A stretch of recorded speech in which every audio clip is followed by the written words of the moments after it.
It's a simple question. Did our ancestors think about tomorrow? Did they have a concept of the future? The answer isn't a simple yes or no. It's more like a slow sunrise than a switch being flipped.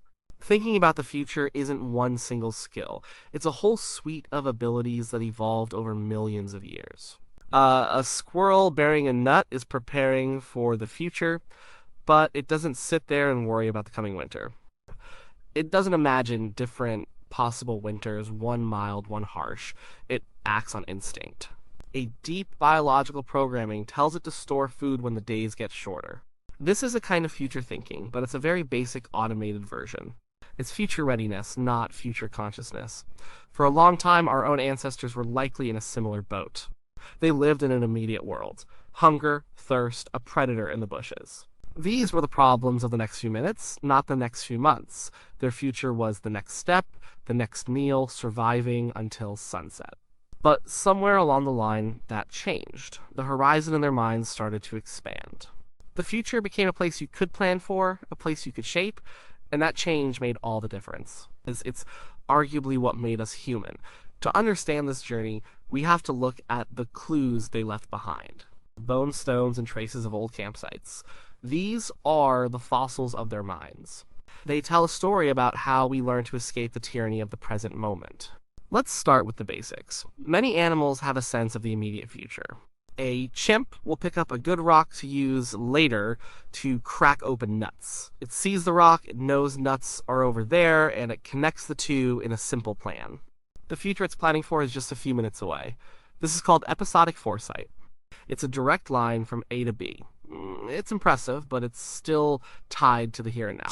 The chimp isn't making a set of nut-cracking tools to keep for next week. The tool is for a specific, immediate task. Once the task is done, the tool is often discarded. Our earliest ancestors, the Australopithecines who lived millions of years ago, were probably at this level. They were smart, they survived in a tough world, they likely used simple tools like sticks and unmodified stones. They reacted to their environment. They had instincts that prepared them for recurring events, just like the squirrel. But there's no evidence they were crafting tools for a future they could only imagine. Their world was one of immediate cause and effect. The first real shift happens around 2.6 million years ago, with the appearance of the first stone tools. These weren't just picked up rocks, they were intentionally modified. An early human, perhaps Homo habilis or handyman, picked up one stone, the core, and struck it with another, the hammer stone. They did this with a specific goal. They wanted to flake off a piece with a sharp edge. This is a bigger deal than it sounds. Making a simple old Darwin chopper, as they're called, is an act of pure future thinking. Think about the steps. First, you have to know that some rocks are better than others. You need to find the right material, like flint or chert, that will fracture in a predictable way. You might have to travel to find it, so you're already on a journey with a future purpose. You're not looking for food, you're looking for a rock. Then, you have to carry this rock. It's heavy, it's useless in its current form, you're carrying it because of what it could be. This is a mental leap. You are holding a potential future in your hand. Finally, you have to make the tool. This requires skill. You have to know the right angle to strike the core stone. You have to visualize the sharp flake you want to create before it exists. The entire process is divorced from the immediate need. You don't make a stone chopper while a predator is charging you. You don't make it while you're starving. You make it in a quiet moment in anticipation of a future need. The need might be to butcher an animal you haven't even killed yet, or to sharpen a stick to dig for tubers you haven't found yet. The tool itself is a physical manifestation of a thought about the future.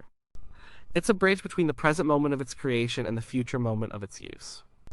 It's a plan made of stone. The hominins who made these tools were not just living in the now. They were living in the now with an eye on the later.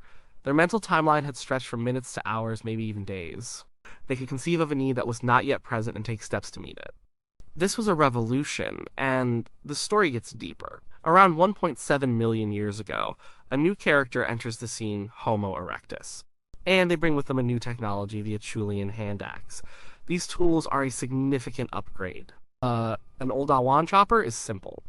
A few flakes knocked off a core. A hand axe is a different beast entirely. It's symmetrical. It's shaped on both sides. It has a distinct teardrop form. Creating a hand axe requires a much more complex mental template. You can't just whack a rock a few times. You have to plan dozens, sometimes hundreds of strikes. You have to turn the core over and over, carefully removing flakes to achieve that final symmetrical shape. You are imposing a preconceived design onto the raw material. This isn't just about getting a sharp edge. It's about making a specific standardized tool. The hand axe tells us that the future in the mind of Homo erectus was becoming more detailed. The plan was more complex, but there's another, more subtle clue. The hand axe was a multi-tool. It could be used for butchering meat, chopping wood, digging for roots. It was the Swiss Army knife of the Paleolithic. Why is that important? Because it means you didn't make a hand axe for one specific known task. You made it and carried it with you because it would be useful for a variety of unknown future tasks. You carried it just in case. This shows a new level of abstract future thinking. The future is no longer just that time when I will need to cut meat. It's now a range of possible situations where a versatile cutting tool will be useful. They were preparing not for a single, predictable future, but for an uncertain one. They were packing for a trip without knowing the exact destination. This required a brain capable of generalizing, of understanding that while the specifics of the future are unknown, its general demands can be anticipated. This cognitive expansion wasn't just happening in the realm of tools. It had to be happening in the social world, too. Homo erectus was a cooperative hunter. Hunting large game is not something you do on a whim.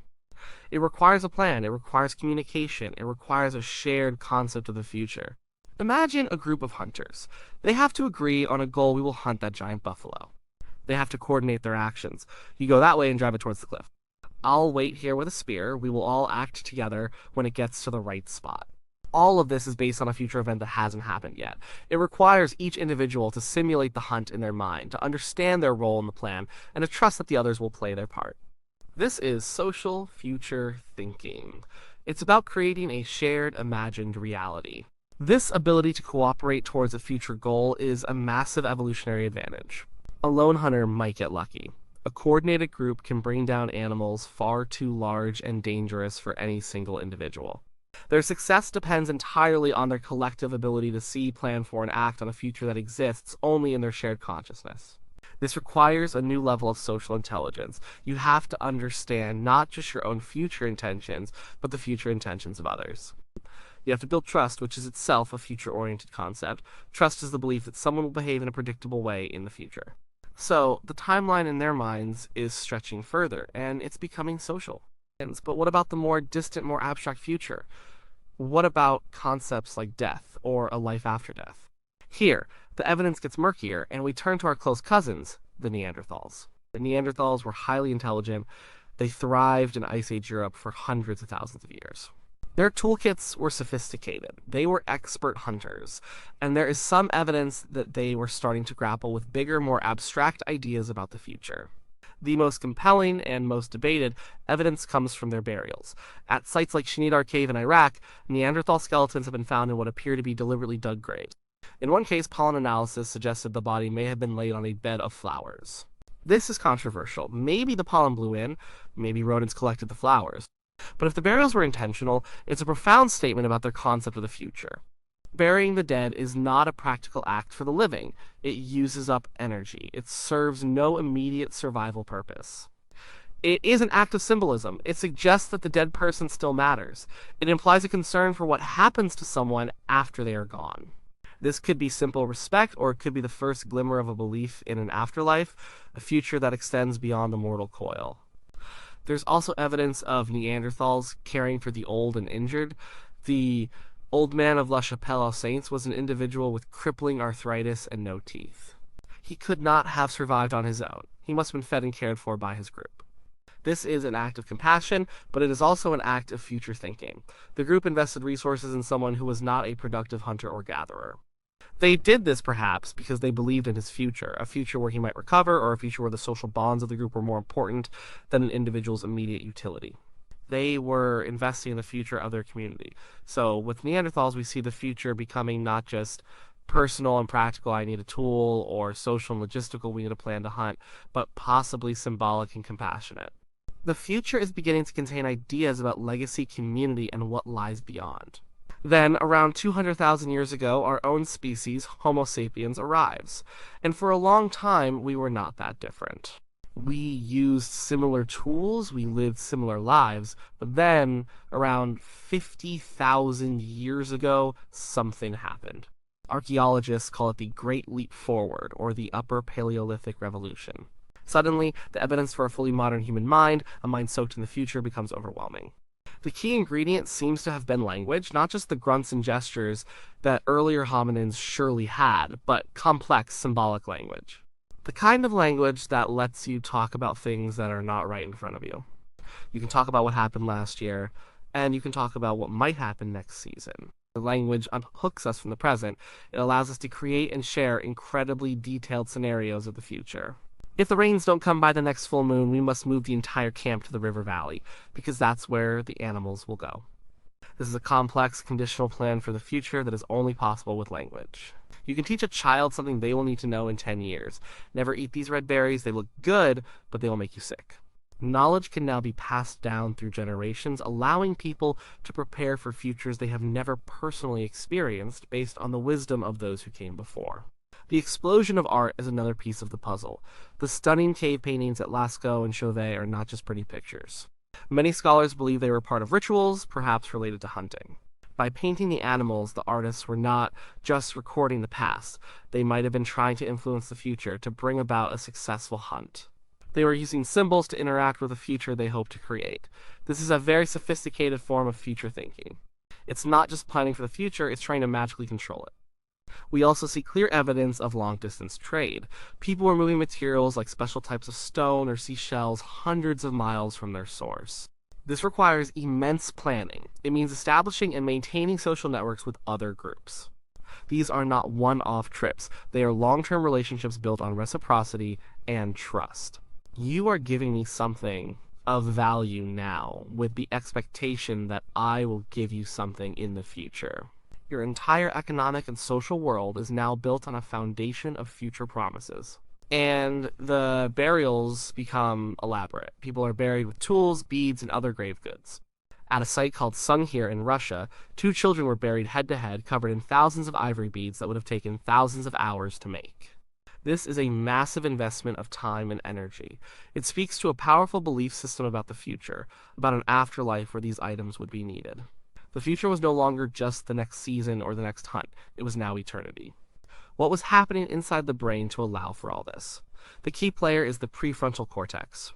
This is the part of the brain right behind your forehead. It's the CEO of the brain, responsible for planning, decision-making, and impulse control. It's also the part of the brain that lets you do what scientists call mental time travel. Mental time travel is the ability to project your consciousness forward into the future or backward into the past. You can close your eyes and remember your first day of school in vivid detail. You can also imagine yourself on a beach next summer. You can play out different scenarios in your head. What if I take this job? What if I move to that city? You can run these simulations, see the potential outcomes, and then make a choice in the present based on that imagined future.